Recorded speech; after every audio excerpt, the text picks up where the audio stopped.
Kan walaupun misalkan jodoh itu merupakan takdir yang sudah disuratkan oleh Allah, bukan berarti kita hanya diam saja menunggu jodoh itu datang. Apalagi mungkin sebagai laki-laki kodratnya itu untuk mencari gitu ya, ya tetap gitu, tidak hanya diam saja gitu, tapi ada ikhtiar, ada langkah-langkah yang mesti dijalani dalam mencari jodoh itu.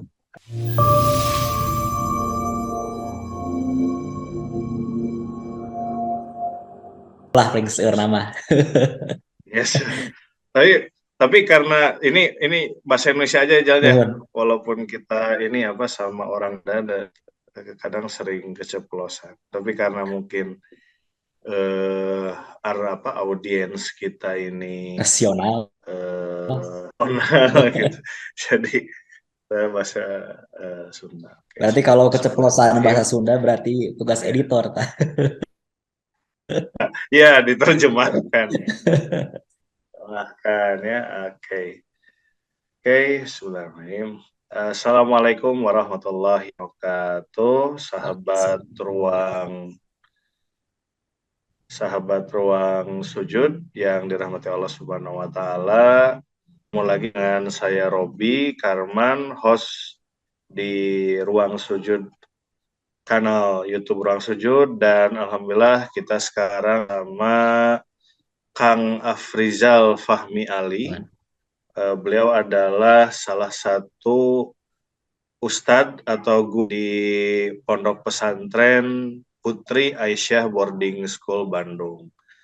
Apa kabar Kang Afrizal? Alhamdulillah baik, Kang Robi, ini Ustaz Oh, Robi, bagaimana kabarnya? alhamdulillah. Alhamdulillah saya juga baik ya. Sekarang posisi di mana Pak Ini Afrizal, sebagaimana Ustadz? ini di belakang saya nih. Saya sedang Oh iya berada ya. di front office di pesantren Oke. Boarding School Bandung. Nah, oke ya. Ini saya dengar-dengar Ustadz Afrizal ini ya pasangan muda ya, benar? Baru menikah.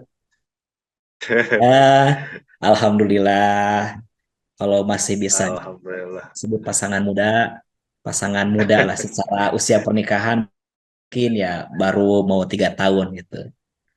Oh, alhamdulillah. Iya, berarti Alhamdulillah. tidak jauh beda ya. Putra putri masih lucu-lucu ya, masih Masih kecil-kecil. lucu-lucunya sedang sedang apa lincah-lincahnya ini. Oh, Sedang lincahnya alhamdulillah. harus ya, fisik dan mental lah mungkin. Ngejar-ngejar Oke, kesempatan. oke. Nah, iya ya. Nah, ya Pak Ustadz, kita pada malam hari ini akan mengobrol saja ya tentang mungkin lebih ke pengalaman atau mungkin juga ada wawasan yang kita punya terkait dengan bagaimana memilih pasangan hidup sesuai dengan ajaran Islam begitu. Nah, namun sebelum itu mungkin pertanyaannya kita sharing saja. Menurut Pak Afrizal itu sulit gak sih memilih pasangan hidup itu gitu, atau mudah begitu ya? Ya, Gimana nih Pak Ustadz? kalau berdasarkan pengalaman sih agak sulit ya, agak sulit kalau berdasarkan pengalaman dalam mencari pasangan ya pasangan hidup gitu ya.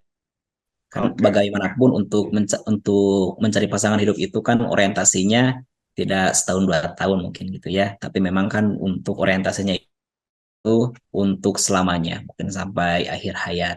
Jadi kalau secara pengalaman pribadi sih memang apa namanya agak sulit lah mungkin.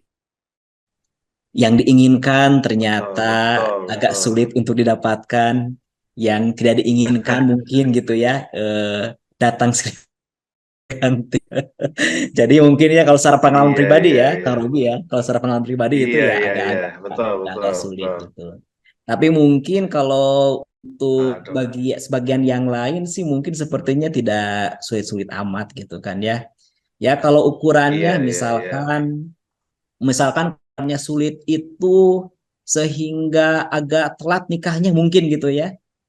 Ya Oke, oke, mungkin oke. banyak juga gitu yang usia muda gitu ya. Baru lulus kuliah udah nikah juga. Oh mungkin Kalau bagi mereka ya mungkin mudah gitu kan ya, mudah dalam mencari pasangan hidup. Tapi lagi-lagi sih misalkan baik mudah atau enggak kan itu tergantung pribadi mungkin ya, tergantung pribadi. Yang lebih penting itu tujuan mungkin ya, tujuan dari membeli pasangan itu ya untuk apa gitu ya. Ya kita bukan apa namanya, bukan idealis atau dalam artian kriterianya berat-berat gitu ya. Tapi ya karena kan memang eh, menikah itu bukan buat coba-coba gitu ya, bukan buat coba-coba. Apalagi kan kalau di Islam itu menikah itu adalah ibadah, ibadah sepanjang masa. Bahkan kan istilahnya itu setengah dari agama itu adalah menikah. Karena ya menikah itu ya selamanya gitu, selamanya seperti itu. Mungkin seperti Oke, itu Kak Rozi ya, ya. iya, siap siap. Sama juga ya pengalaman kita, berarti memang eh, terkadang ada banyak faktor yang membuat kita ini mudah atau sulit mencari pasangan hidup. Ya termasuk pengalaman saya pribadi juga, tidak mudah sebenarnya, tapi Iya, ternyata kan memang kita juga percaya bahwa Allah Subhanahu wa Ta'ala sudah menyediakan bagi kita itu jodoh, betul tidak ya?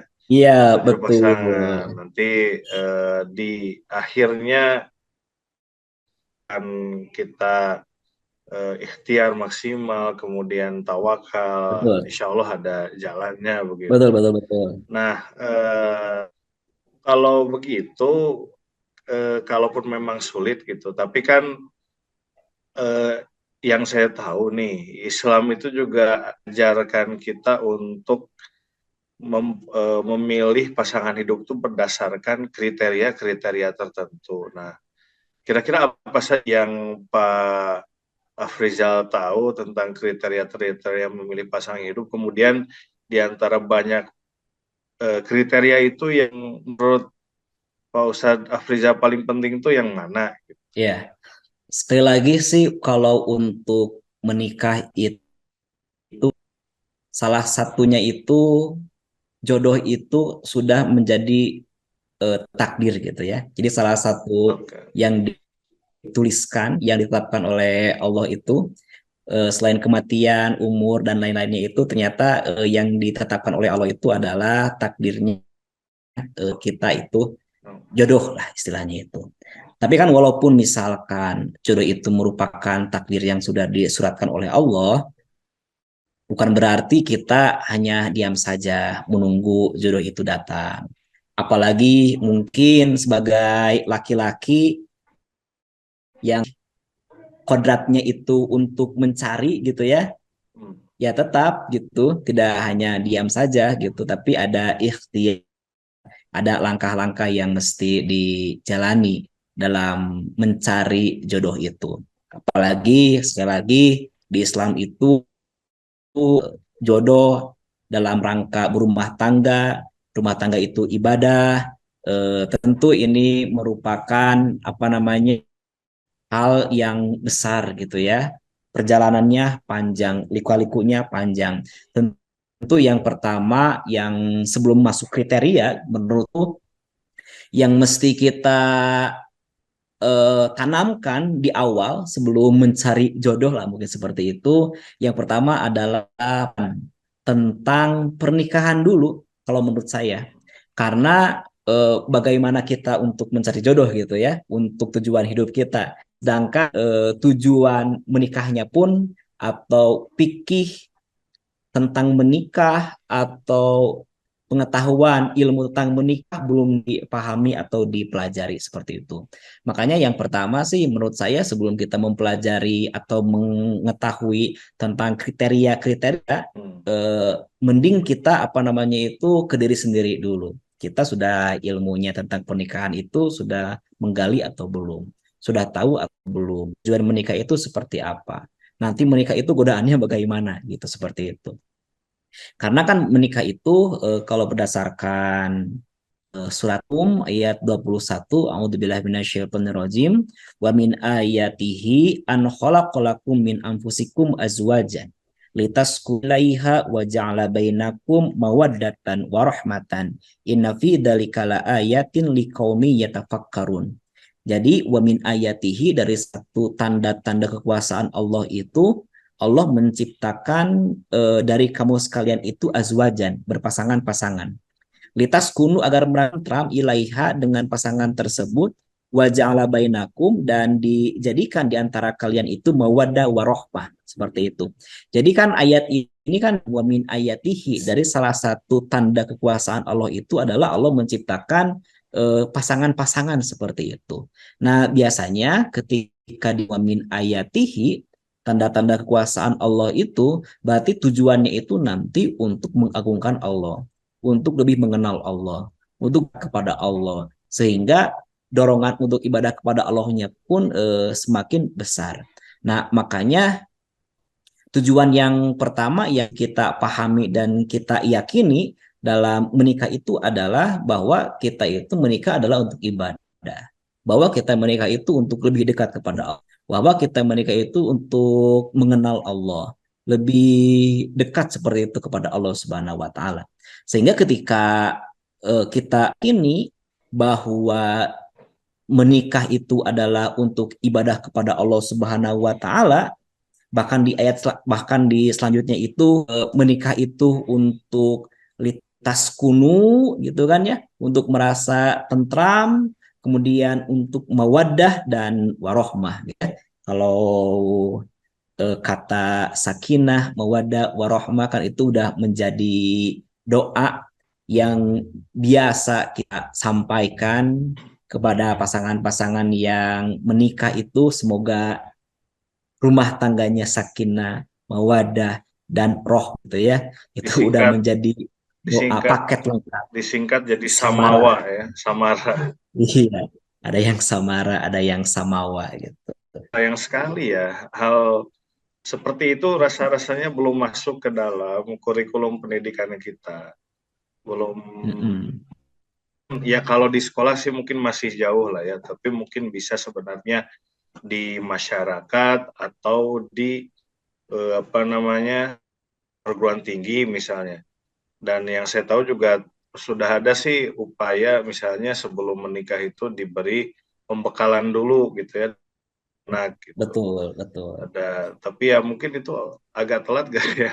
Nah, tapi mungkin begini, kalau betul ya saya memang kita harus punya ilmunya sebelum menikah, kemudian juga harus memahami apa namanya, sebagai suami, hak sebagai istri, dan tujuan dari menikah itu sendiri, sakinah, mawaddah, warahmah.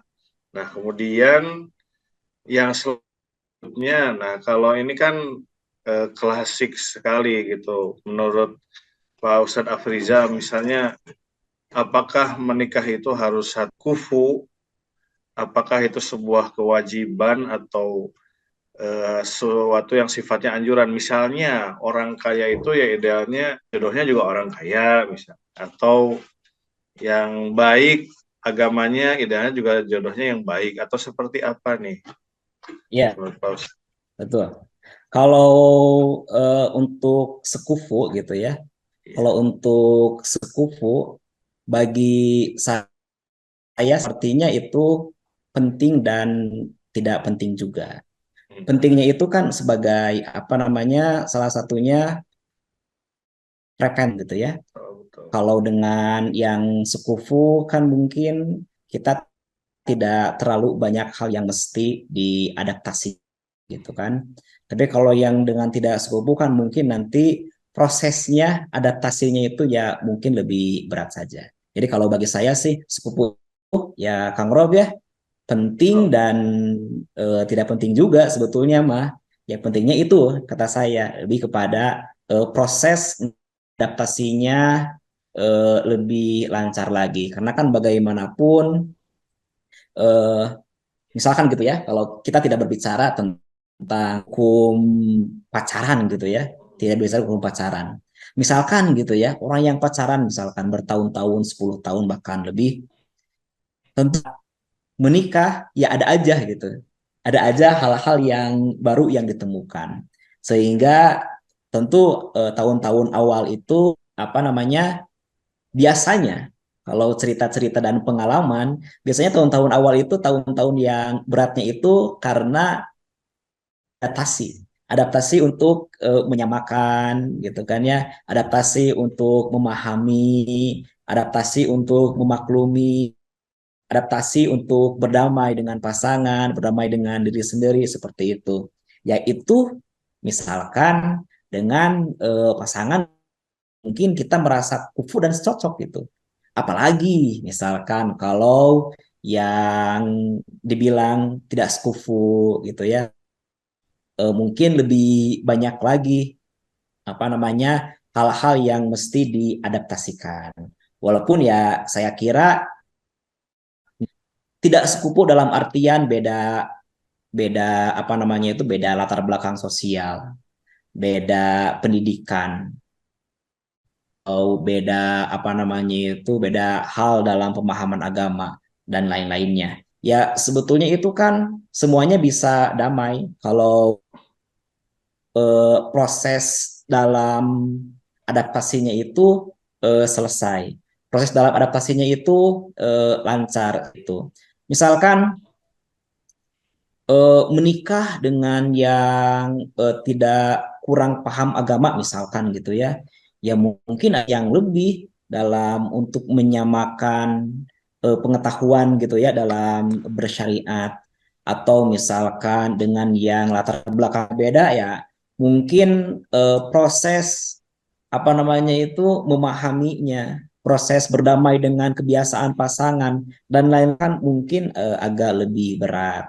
Walaupun ya tentu saya kira semuanya itu ya bisa dilaksanakan, bisa selesai kalau ya saling bersabar saja gitu dalam proses apa namanya itu berumah tangga dan adaptasinya. Makanya sekali lagi tadi Kang Oro betul gitu eh, belajar berumah tangga itu ya merupakan madrasah atau proses pembelajaran yang tidak selesai terus gitu kan ya yang setahun 5 tahun 10 tahun bahkan yang belasan tahun bahkan puluhan tahun tentu tidak ada apa namanya tidak ada yang selesai dalam belajar berumah tangganya apalagi mungkin bagi pasangan-pasangan baru makanya pranikah pendidikan pranikah dalam memahami rumah tangga bagi saya itu penting misalkan pengalaman pribadi gitu Kang Rob untuk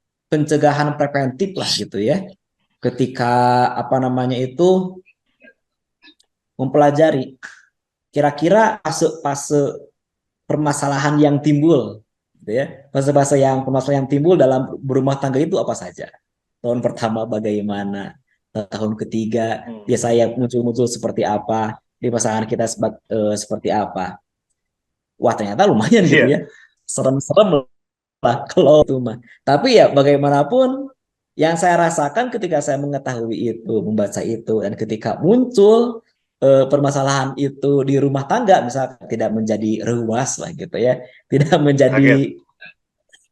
nah apa ternyata rumah tangga itu gini-gini ya. Minimalnya ya kita tahu bahwa memang fasenya itu akan muncul permasalahan adaptasi. Akan muncul permasalahan dengan kebiasaan pasangan.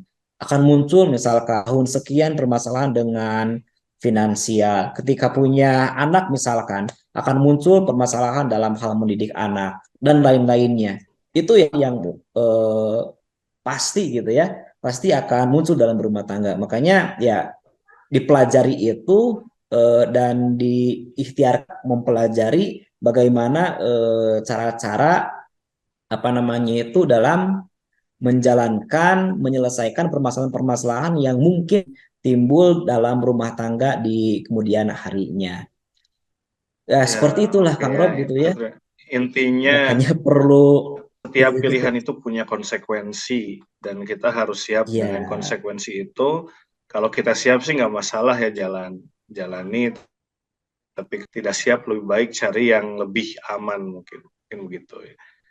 Nah iya ini nih. Kalau Kang Robi gimana oh itu dengan pasangan? ya masih memang kita ada beberapa hal yang mungkin agak berbeda, tapi ketika itu semua dikomunikasikan,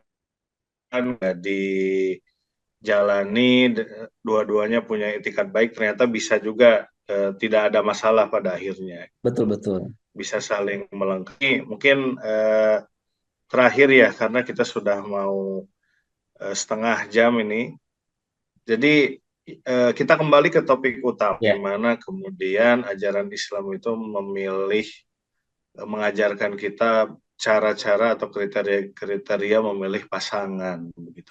Nabi itu kan pernah bersabda bahwasanya pasangan itu dinilai dari 4 hal. Yang pertama dari rupa, kemudian yang kedua dari nasab, keturunan, yang ketiga dari harta, dan yang terakhir itu dari agamanya. Kemudian kata Nabi, kalau mau yang paling kuat ini, di antara 4 ini yang paling kuat agamanya gitu. Itu kata Muhammad Shallallahu Alaihi Wasallam gitu. Nah, bagaimana pendapat Pak Ustadz Afrizal ini tentang hadis tersebut, dan juga apakah masih relevan atau masih bisa kita praktekkan pada zaman sekarang gitu. Mengingatkan kalau sekarang kayaknya sudah sangat realistis sekali ya, sudah lihat tuh mungkin harta dulu, atau kemudian punya kerja. Kalau kita ngelamar anak orang kan yang di kadang bukan agama dulu, kerja dulu, atau harta dulu. Nah, itu seperti apa? ya.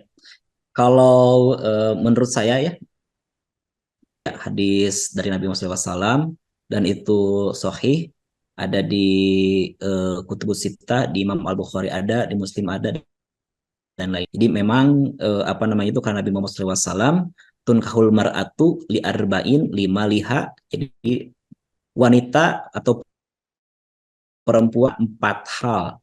Jadi walaupun di sini disebutkan tunkahul mar'atu,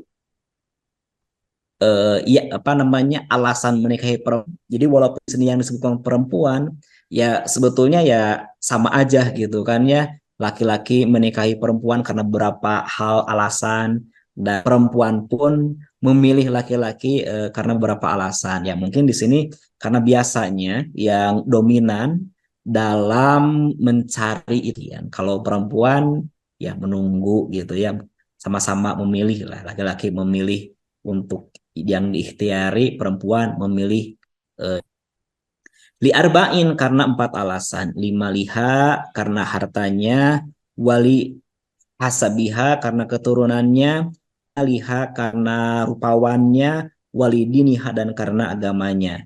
Tapi ditutup oleh Nabi Muhammad SAW, fazbar bidatid dini ribat yadaka. Jadi pilihlah karena agamanya, misalnya kamu akan beruntung.